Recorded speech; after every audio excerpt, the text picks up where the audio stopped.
Well, hello and welcome to a new video where we are going to test Monster Hunter Wilds again on the RTX 5000 Max Q 90W edition. And we're playing this at basically the high settings here at 1080p instead of the 1440p Ultra, which I've benchmarked before, which was just a little bit over 30 FPS there. So if you want to look at that video, you can definitely go ahead and see how it ran there. But I'm just going to go and find out if you can actually get around, at 1080p with the high settings, I think we're going to get a lot closer to the 60 FPS average than we were seeing before. So yeah, let's start this off. And right off the start, this is definitely one of the lighter areas or the lighter scenes of the benchmark here. So we are probably going to see a bit lower than, I think it's going to be around 50 FPS, maybe 45 to 50 FPS in the end on average here. Because in the later stages of the benchmark, we're definitely gonna see a huge drop in FPS. And we're also seeing a lot less VRAM usage here, like it was from 12 GB before to only 8.5 GB now, so that is definitely interesting to me.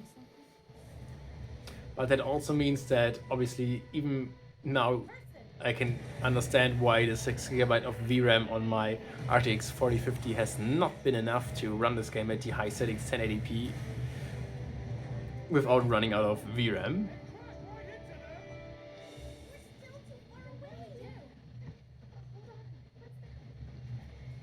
But yeah, you can see that we're seeing some slight spikes in the frame time graph, but I think they are due to changing scenes and not really due to problems with the GPU here. Because I have to say, it definitely looks super smooth in my eyes here right now. And I guess that would be around the perfect setting for you to play the game. I mean, I guess you could fiddle around a little bit more and basically maybe turn up the DLSS upscaling to quality. But yeah, I guess it still looks nice to me, even though I definitely can see some artifacts and some weird glitching around the heads here, around the hair of the people with the upscaling enabled here on the balance mode. And I think the quality mode is going to look a lot better because yeah, the feathers here on the animal creatures are not looking all that great. So I guess that would not be my preferred preset here, or not the preferred settings which I would play on. But yeah, I guess for benchmarking this game, it's good to go for default so that people can see how you can actually play this at high, ultra, and medium settings. And yeah, we're obviously using the high settings here, and that still looks pretty much fine to me for most cases. And you also have to say that I am playing this on a 32-inch monitor, so 1080p resolution on this 1440p screen doesn't look all that great to me, at least not on this huge screen.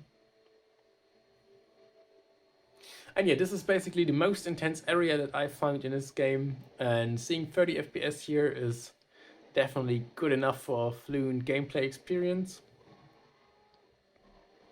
So yeah, I guess you won't have any problem playing like that here.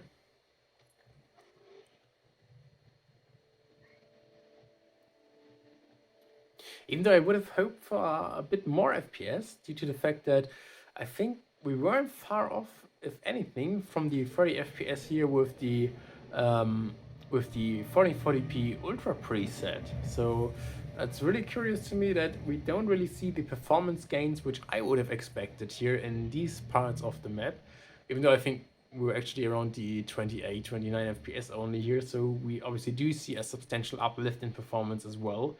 But I just would have thought that it would be bigger than what we are seeing here.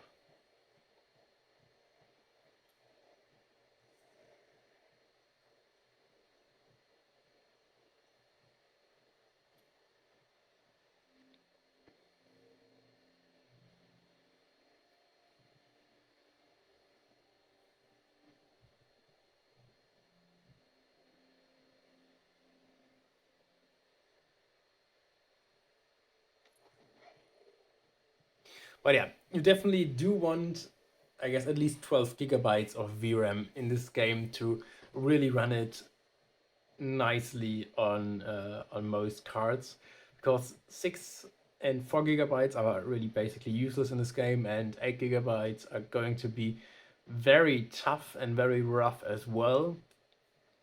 And 16 gigabytes definitely are plenty, but 12 gigabytes should be around the sweet spot where you are not going to run into VRAM buffering issues, into any lag spikes caused by VRAM spillover into memory, into system memory. And yeah, but I think you should be fine with 12. You probably should aim for 16, but 8 gigabytes are going to be rough, and 6 and 4 gigabytes are basically not really all that playable in this game.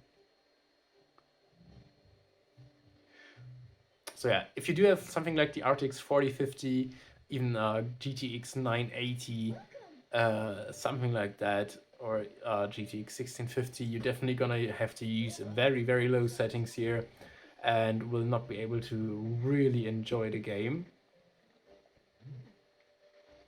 But yeah, with the 16 gigabytes, which we have here in this card, which is also the fact why it's so much more usable than the RTX 2080 Super, which this chip is based on, I would guess that you're definitely gonna have a much better time. Because yeah, 46 FPS on average here, which is absolutely fine and very much playable.